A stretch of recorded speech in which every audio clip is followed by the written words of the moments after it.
కొంత ఇబ్బంది పడుతూ ఉన్నారు. పిఠాపురం నుంచి ఒక బ్రేకింగ్ న్యూస్ అందుతుంది. పిఠాపురంలో ఓట్ చేశారు వంగా గీత. బూత్ నెంబర్ 144లో ఆమె ఓటు హక్కును వినియోగించుకున్నారు. కుటుంబ సభ్యులతో కలిసి వంగా గీత ఓటు వేస్తున్న దృశ్యాలు మనం చూస్తున్నాం. పిఠాపురంలో కూటమి అభ్యర్థిగా జనసేన అధినేత పవన్ కళ్యాణ్ పోటీలో ఉన్నారు. వైసీపీ నుంచి వంగా గీత పోటీలో ఉన్నారు. వంగా గీత ఓటు హక్కును వినియోగించుకుంటున్న దృశ్యాలు ఆర్టీవీ స్క్రీన్ పైన చూస్తున్నాం. పిఠాపురంలో పోలింగ్ చాలా చురుకుగా కొనసాగుతోంది. 10% పైబడి ఓటింగ్ నమోదైంది. పిఠాపురంలో ఓటింగ్ చాలా చురుకుగా వేగంగానే కొనసాగుతోంది. ఓటర్లు పోలింగ్ కేంద్రాల దగ్గర బారులు తీరారు. వంగా గీత పోలింగ్ బూత్కు వచ్చారు. ఓటు హక్కును వినియోగించుకోవడానికి వైసీపీ అభ్యర్థిగా వంగా గీత ఉన్నారు. ఓటు హక్కును వినియోగించుకున్న తర్వాత ఇంక్ సింబల్ని, ఇంక్ మార్క్ని మీడియాకు చూపిస్తున్న దృశ్యాలు చూస్తున్నాం. మా ప్రతినిధి ప్రకాష్తో మాట్లాడదాం. ప్రకాష్, మొత్తం పిఠాపురంలో ఏంటి పోలింగ్ సరళి?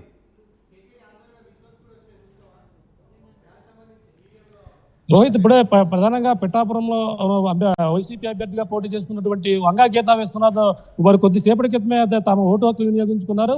బూత్ నెంబర్ పోలింగ్ కేంద్రం ఏదైతే 154 పోలింగ్ కేంద్రం వద్దైతే తమ ఓటు హక్కు వినియోగించుకుని వంగా గీత వేస్తున్నారు. తన కుటుంబ సభ్యులతో పాటు ఓటు హక్కు వినియోగించుకుని తిరిగి వెళ్లిన పరిస్థితి ప్రధానంగా ఉంది. అందరూ కూడా ప్రశాంతమైన వాతావరణంలో ఓటు హక్కు వినియోగించుకోవాలి. అందరూ కూడా ప్రధానంగా ఈ యొక్క పోలింగ్ బూత్ కేంద్రం వద్ద ఏదైతే ఉందో అందరినీ కూడా వాళ్ళతో మాట్లాడుతూ వెళ్లిన పరిస్థితి కూడా ప్రధానంగా ఉందని చెప్పాలి. ఏదైనా ఇప్పుడు పిఠాపురం వార్లుగా చూసుకుంటే 10% వరకు కూడా పోలింగ్ సార్లు అయితే అది చాలా ఫాస్ట్ గా ముందుకు వెళ్తున్నటువంటి పరిస్థితి ఉంది అని చెప్పాలి. మరో పక్కన పిఠాపురం మాజీ ఎమ్మెల్యే వర్మ కూడా పీదంతపూర్లో తన ఓటు హక్కు కూడా వినియోగించుకున్న పరిస్థితి ప్రధానంగా ఉంది. తన కుటుంబ సభ్యులతో వెళ్లి పీదంతపూర్లో ఏదైతే గ్రామం ఉందో ఆ పిఠాపురం మాజీ ఎమ్మెల్యే వర్మ కూడా అక్కడికి వెళ్లి తమ ఓటు హక్కు వినియోగించుకున్నారు. మరో కొద్దిసేపటి క్రితమే పిఠాపురం ఎమ్మెల్యే ఎవరైతే ఉన్నారో పెండెం ధర్మ కూడా తన ఓటు హక్కు కూడా వినియోగించుకున్న పరిస్థితి ఉంది. ప్రస్తుతం అయితే పిఠాపురం ఆర్ఐబిహెచ్ఎల్ గ్రౌండ్ లో ఎంపీ అభ్యర్థిగా ఉన్నటువంటి టీడీపీ జనసేన అభ్యర్థి ఎవరో తంగెల ఉదయ శ్రీనివాస్ కూడా ఇక్కడ పోలింగ్ కేంద్రం దగ్గరకు వచ్చి వాళ్ళ అందరూ కూడా వెళ్తున్న పరిస్థితి ప్రధానంగా ఉంది. ఏదేమన్నా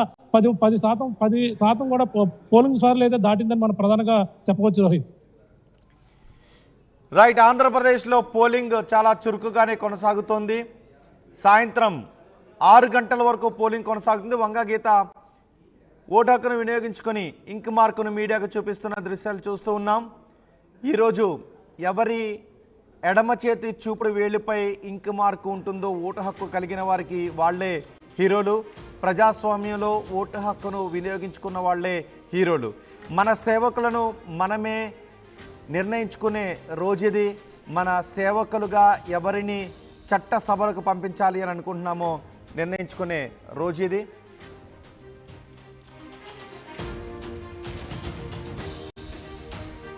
వినియోగించుకోవడానికి పోలింగ్ కేంద్రం దగ్గరకు వస్తున్న దృశ్యాలు మనం ఆర్టీవీ స్క్రీన్ పైన చూస్తున్నాం. సెలబ్రిటీలు అందరూ ఓటు హక్కును వినియోగించుకోవటానికి పోలింగ్ బూత్లకు క్యూ కట్టారు. ఆంధ్రప్రదేశ్లో 175 అసెంబ్లీ నియోజకవర్గాలకు ఈరోజు ఎన్నికలు జరుగుతున్నాయి.